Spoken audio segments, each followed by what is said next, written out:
I'm trying new software, so hopefully this is working. And actually, I have to turn my music off. I just realized. Sorry. Okay, got it. I tried to schedule this live, and I have not done that before, so hopefully it worked, and you got the notifications if you wanted it. And I'm just going to go ahead and real quick, I'm not going to share my screen yet because I still have all my tabs open. But anyway, for those of you that don't know me, my name is, sorry, I'm trying to bring this up so I can see if anybody's live. Anyway, my name is Tanya Harris, and I'm from healthyhomehappyfamily.com. I'm the founder. I'm a mother of 3. I'm board certified in holistic nutrition, and I'm also a childhood cancer survivor, which all of that has led me to my mission of helping parents discover the common toxins in their home that are affecting their children's health, everyone's health, but especially the health of their children. So today, oh, my mom's on. Hi, Mom. I'm going to just give this a couple minutes just because I know it's summertime, and so I'm going to wait for a couple of people to hop on before Facebook starts pushing out these notifications. Tonight's topic, though, is GMOs. I haven't talked a whole lot about that before, but tonight I'm actually going to play you a video I created, and you're going to learn about the different types of GMOs that there are and how to avoid them, the health effects they're linked to, so I'm hoping you'll find it pretty interesting. But if you think this is information that should be shared, or if you know people who would benefit from it, if you could hit like or especially love, any type of reactions will help Facebook actually push this out into the newsfeed, I think, a little bit more is what I've read. So, and also feel free to share it. That would be awesome. So what I'm doing, though, is I've been recording all day long. So I wasn't sure if I was going to do the What's in It Wednesday tonight or just give you a free PDF or something. I know it's been a couple weeks, and sorry about that. I had a rough week last week. The week before that I was traveling, so it's just been a lot. My online program is launching soon, which I keep mentioning, but I'm so excited about it. I can't even tell you. I've poured everything into this. It's called the Healthy Home Project, and it's going to take you through the 3 main areas of your home. It's a combination of work I've done with clients, my most frequently asked questions, and the research that I've done over the years, because if you don't know my story, besides being a childhood leukemia survivor, 35 years this year, which originally led me to, wanting to use more natural, non-toxic products. But it was when my children were starting to get symptoms of ADHD and attention symptoms, and then I have a child who was diagnosed with multiple learning disabilities and then ADHD. So it's a combination of things I've used in my family, where when one of my children, I got the call from school to say, we want to test for ADHD because there's been some attention issues. And I said, that's fine, but can I have a little bit of time? Because for some reason this was 2006, I just had a feeling maybe there was something in the food or in our home or something that was making those symptoms crop up. So I went home, did some research, started on the Feingold diet, which I removed some certain things like artificial colors and food dyes. And within a few weeks, I went back to the school, met with the teacher again, and they said, we don't want to test him any longer. So I was amazed. So I knew there was something to this. And, so it's a combination of all of that, what I've used in my own family as well. And I'm not saying that we cured him or anything or any of my children, but the thing is, I know that I'm giving them the best chance at success at school and at home. Maybe if your child has temper tantrums, maybe some of these things will curb those. In this case, it lessened the ADHD symptoms enough, not completely and not permanently, enough to where the school said they no longer need to test. And, he was able to sit still for longer periods and have more attention at school. So that's what this is a culmination of, and I'm super excited. So if you want to join the wait list, because it is coming out very soon, I'm going to go back upstairs and do some more recordings. Tonight I'm recording the cosmetics section, so tonight I'm recording 10 of my ingredients to avoid, how to find them on the product label, how to find the hidden toxins, and I've got, I think, a few cheat sheets for this one. The food module has like 10 cheat sheets, and then the cleaning one has a bunch too. So it's a combination of a resource library with the 10 ingredients individually, so you can watch individual videos, and then a bunch of cheat sheets so that you can download them to your phone for quick labeled reading when you're shopping. And when you're done with the program, you're going to pretty much be a pro. So definitely a right step in your family's health. So to join that wait list if you're interested, because I've had a lot of questions about it, to be notified as soon as it comes out, because I am going to cap it, because this group I'm going to work with. Not one-to-one necessarily, but in a group setting, because I've had a lot of requests from people to have me actually teach it rather than just have me release it like I was going to. So you can do that. I shortened the URL to the lead page where you can actually enter your name and email, and as soon as I release it, you'll be the first to know. And that's at bit.ly /HHP waitlist, and it's up in this corner too. I don't know if you can see my pointer, but it's up in that right-hand corner. So go ahead and sign up there if you want to be notified. And I think I've talked enough about that for tonight. So with that, I'm going to play you one of the videos from the course. So when I talk about check out your cheat sheet, you don't have that. It's in my paid course. I've had some of the videos out from buying organic, so you do know some of the tips, but just know that this video is actually from the program. It's probably one of the longer ones. I tried to keep them all short so you can watch them just in little bursts. But I'm going to try to play that right now. So let me see if I can do that. And I apologize. I can't see who joined. I saw somebody else join, but I can't see who it is. So I can't say hi. Sorry. Unless you comment. If you comment, I'll know who you are. And please do. I would love if you'd say hi if you pop in. So let's see. I'm going to try to play this video. Let's see if this works. And I'm not always good about checking questions, but the thing is I'm going to play this pre-recorded video. So if you have any, go ahead and pop them into the comment box. I'll be watching along with you, and then I'll answer that as soon as this is done. So let me see if I can find, oh, there it is. All right, let's see if okay, so let me know if you cannot hear this. It looks like I'm still going to be on your screen as I'm playing it, so I'll watch with you, and here we go. Let me know again if you can't hear. Today we'll talk about genetically modified organisms, or what they're most commonly called, GMOs. The definition of a GMO is that they are genetically modified organisms where genes are taken from one species, like a bacteria or virus, and are forced into the DNA of other species, such as soybeans or corn plants. Now this can get a little confusing, but in case you're wondering how they produce these are the two major ways. There's two primary traits engineered into GMOs. The first one is herbicide tolerant, and this is the one that actually makes up the majority of GMOs. And then you can see here, herbicide tolerant crops are the ones that are called Roundup Ready and Liberty Link. Let me know if you can't hear it. So herbicide tolerance means that the GM crops are inserted with a gene that allows them to survive applications of a particular herbicide. For example, Roundup Ready crops are engineered to survive applications of the Roundup herbicide, which this is pretty concerning because that one has been called a probable human carcinogen by the World Health Organization, meaning that it's probably cancer-causing. And the state of California next month, in July of 2017, is listing it as a human carcinogen. The second trait is called pesticide production, in which every cell of the plant produces an insect-killing toxin called Bt toxin. But there's several problems with this. For one thing, the Bt toxin inside the crops is probably far more dangerous than the Bt spray, which is commonly sprayed even in organic farming. The spray can biodegrade or can also be washed off. But in the GM crops, the Bt toxin is produced inside every single cell, and it cannot be washed off or degraded. In fact, it is produced in concentrations that can be 3,000 to 5,000 times greater than the spray form.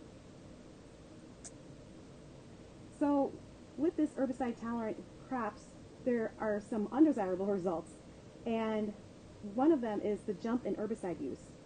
So in the first 13 years of GM crops, herbicide-tolerant crops were responsible for an estimated increase in herbicide use of 383 million pounds of an increase. The application of Roundup increases fusarium, if I'm saying that correctly, both on soy roots as well as in wheat. And what that fusarium is a fungi that creates mycotoxins which may be dangerous for humans by causing infections, especially in those with compromised immune systems. So another thing they do is Roundup also binds with minerals, making them unavailable for the plants as well as for the animals and the humans who eat the plants. So definitely some undesirable effects there. And herbicide use is accelerating because the overuse of herbicides on these GM crops has resulted in the creation of herbicide-tolerant weeds. So farmers have to respond by increasing the dosage. And because it is becoming less effective on these herbicide-tolerant weeds now, farmers have to use more toxic herbicides like 2,4-D, which is a component of Agent Orange, and that was increased in by 237% over a 2-year period.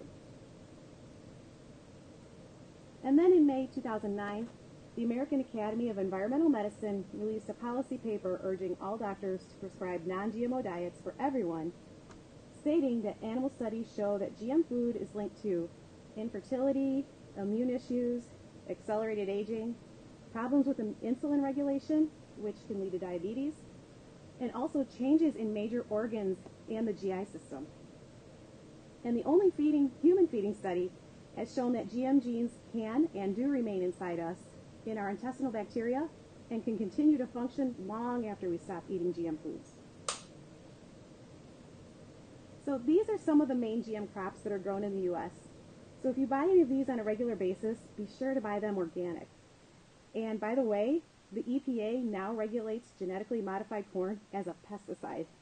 I was super surprised to read that. The good news is there are definitely ways that you can avoid GMOs. The first one, and probably the best thing you can do, is to buy organic to ensure that it's not genetically modified. And there are 2 good ways to make sure you're buying organic produce. The first one is to look for the USDA organic seal. This means that an organic farmer can't plant GMO seeds, or that an organic cow can't eat GMO feed, such as alfalfa or corn, and organic cereal manufacturers can't use any GMO ingredients either.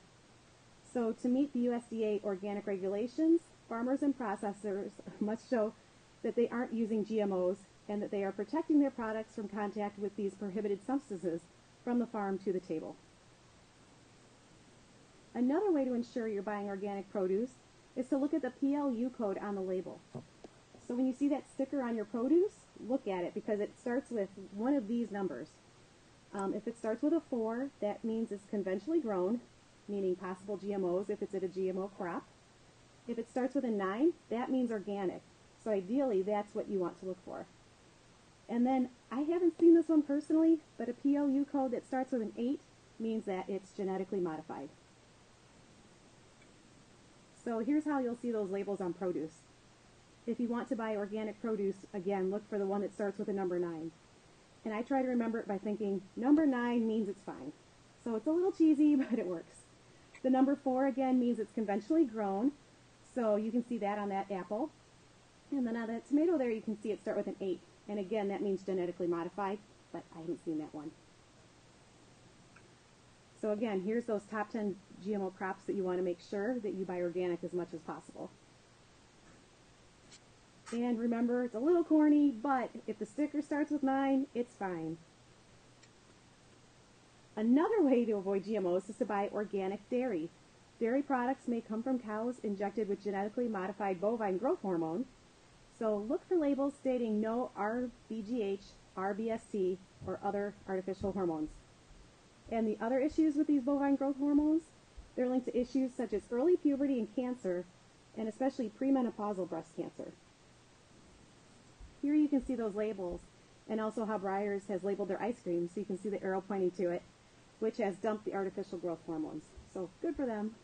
I wish more would do that. So again, check the labels, because as consumer demand rises, more of these companies are doing this type of thing. So another way to avoid GMOs is to avoid all corn, soy, and canola that is not specifically labeled as non-GMO. So here's those 4 right here. And another thing to look for is if a non-organic product made in North America lists sugar as an ingredient and does not specifically state pure cane sugar, then almost certainly it's a combination of sugar for both cane sugar and GM sugar beets. So then it's probably genetically modified. You can also look for the non-GMO project verified label as seen here. And this one's a great one. And they use independent third-party verification to make sure that every product that applies for this gets this certification by an independent third party. You can also use the Non-GMO Shopping Guide, which is available at nongmoshoppingguide.com, and this is another great resource. So in short, how to avoid GMOs. Buy organic produce as much as possible. Avoid soy, corn, canola, and sugar unless it's organic, or look for sugar that says pure cane sugar. Look for foods with the non-GMO Project Verified seal, and buy organic dairy products, or look for the no RGBH or RBST labels. So to review, there are two primary traits of GMOs. There's the herbicide tolerant and the pesticide production. And then there's also a third type that can combine both of those traits, but that's a little more rare. Herbicide tolerant crops have resulted in herbicide use, increased fusarium, and a decrease in trace minerals. The overuse of herbicides has also increased dosages in more toxic herbicides such as 2,4-D. And the American Academy, or the the Academy of Environmental Medicine has urged all doctors to prescribe a non-GMO diet to their patients. And that is it for today. So I know that was a lot of information. I recommend going back and reviewing it for the parts that you want to catch more of, because I just threw a lot at you. And also be sure to check your cheat sheets for easy ways to avoid GMOs when going to the store. Thanks, and see you in the next video. Okay, I hope that worked. Oh, and hi, Chris. Thanks for liking this. So anyway, and my dogs jumped up on my lap. My husband came in, so sorry, a lot went on during that video. But again, that was one of the longer videos, but I hope that explains some things about genetically modified foods and, why we should avoid them as much as possible. There's been so many studies linking them to so many different health effects. And the thing is, we can't really test it in humans, because what human is going to say, I'm going to do that, or, you can test me. But we are definitely starting to see things. There's been quite a few animal studies, not as many human studies, but we are starting to see that GMOs actually do get into the intestinal tract and actually do cause damage long after we've stopped eating the GMOs. So does anyone have any questions about any of that if you were able to watch it live? Oh, good. I hope it was informative.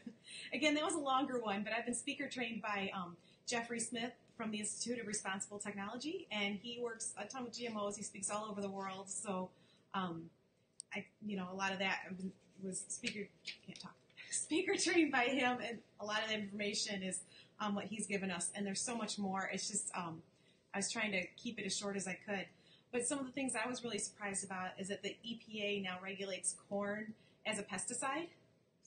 Genetically modified corn is a pesticide. So if you're eating regular corn, you're eating something that's regulated as a pesticide, which is terrifying to me. And another thing is that I want you to take away from this especially is to eat organic as much as possible and buy organic dairy. That's another thing that maybe people don't think about. I know I didn't at first. So look for things that have that no RGBH and no RBST, if I'm saying those right. Look for those on the label, because that's less chance of being genetically modified. And when you're at the store, sometimes the apples roll into each other, and if you want to make sure you're buying organic, remember to look for that PLU sticker. If you remember my corny saying, if it starts with a 9, it's fine.